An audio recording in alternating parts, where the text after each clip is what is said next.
This video is only one part of an in-depth review, so check out the rest at thegoodride.com. Thanks for watching.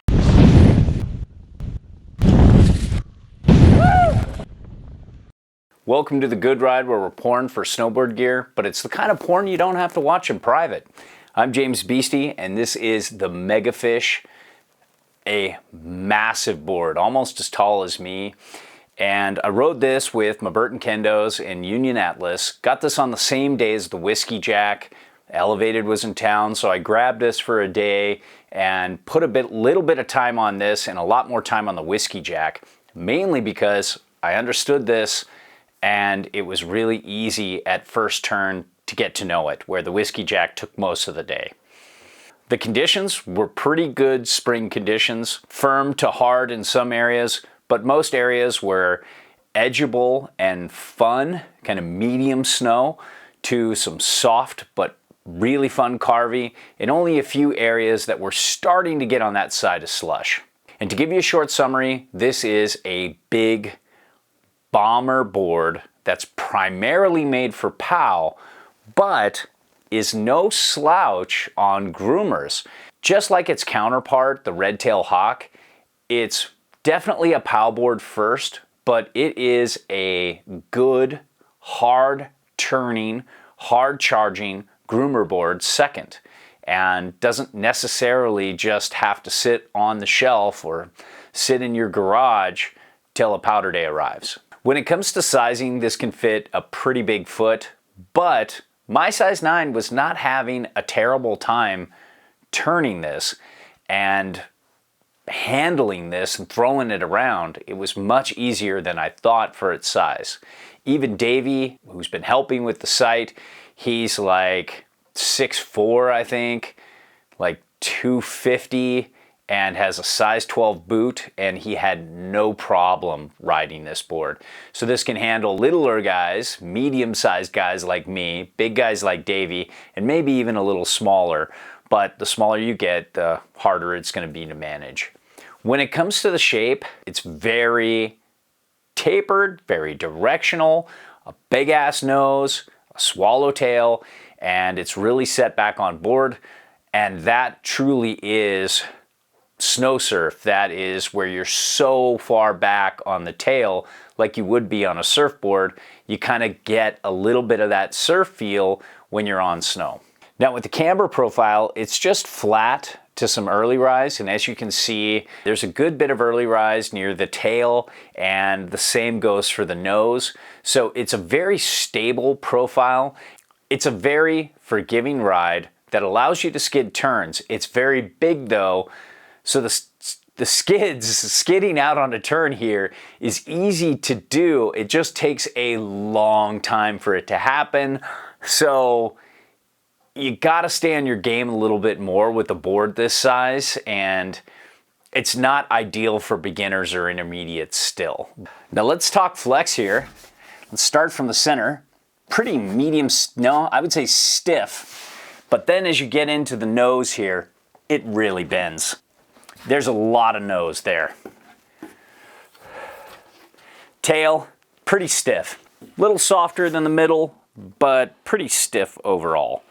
And what I found this does is butter pretty easy off the tail. Coming from the Whiskey Jack, this was much better for me personally to butter. It had more resistance in the tail, and I could really lean into it, and it rockered up more than you would think for its flex, mainly because of that early rise in the tail. It didn't feel like it was too hard or too easy, and I like that. It's got a really good flex personality that's a little bit wood and a little bit rubbery, and it works really well together to give you a good feel underfoot. And it's a really big board, so it takes a lot of work to get it to pop, but when you do, it does pop pretty well, especially for a flat to rocker board. Those usually don't pop as well as camber boards, so it does really well for flat to rocker, but it's not gonna blow you away. Now when it comes to speed, this board can go fast. The nose is just going like this. You feel like the nose is slapping like almost in slower motion than the speed you're going, but It quiets down pretty quickly as you get towards the bindings, and it's not really a problem. Unless you're one of those guys who just loves to bomb, then maybe that chatter in the nose is going to be annoying. But to most of us, you just want moderate to maybe some faster speed than normal, you're going to be fine. Base glide's pretty good, but it's not amazing. Their base glide is kind of like above average, but not in the best category. I'd like to see a little more base glide for this price point, but you know, it is what it is. If you keep it waxed, it's going to be pretty good. And when it comes to uneven terrain, this is no board to weave in and out of bumps with. That's just not going to be what it's for, but it powers over messy snow down at the bottom, and it did a really good job just picking up speed and not making me feel sketched. And this board personality really has a non-fatiguing ride. It really just allows you to handle that snow underneath, and the board seems to absorb all that's happening, even from hard kind of micro bumpy snow to kind of messy, loose, chunky snow. It just seemed to absorb everything really well and not bring it up into your body, where some boards can get cranky in certain types of uneven snow.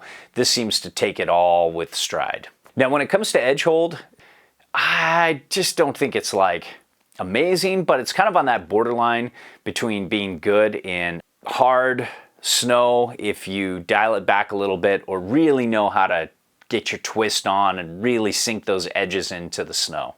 When it comes to turn initiation, I actually thought this would be slower than it was for how big it is. Coming from the Whiskey Jack, that was just a little needle. It's not a real quick turner, but when you get that side cut engaged, it starts to go. And I had fun making more kind of down the line, semi-high speed S-turns, you know, long drawn out S-turns. Pretty good with across the groomer carves, but not ideal. It was a really fun turning experience, especially for flat to rocker. Maybe one of my favorite flat to rocker turners I've tried. And then when it comes to powder, I didn't get any. It's late spring. The only thing I got was like maybe this much messy, corny, kind of almost slush. But you can see, first off, you got the swallowtail. You've got a massive setback on board. You've got a tapered swallowtail.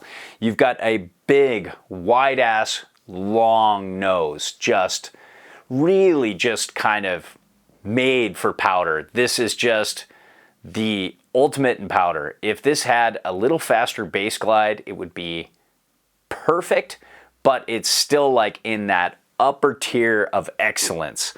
And it's like a 9.8 out of 10. It's going to be so floaty. I mean, just knowing how the Red Tail Hawk floated in some pretty deep powder I got a few years back on a better season, that thing was just doing great. It was barely trying.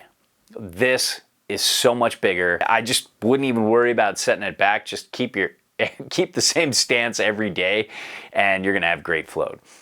So overall, I think the Megafish is a very recommendable quiver board for somebody who knows they're going to see a massively deep season, or they're going somewhere like Japan and they just want a board that is just not going to flinch in chest deep powder. That's what this thing can do.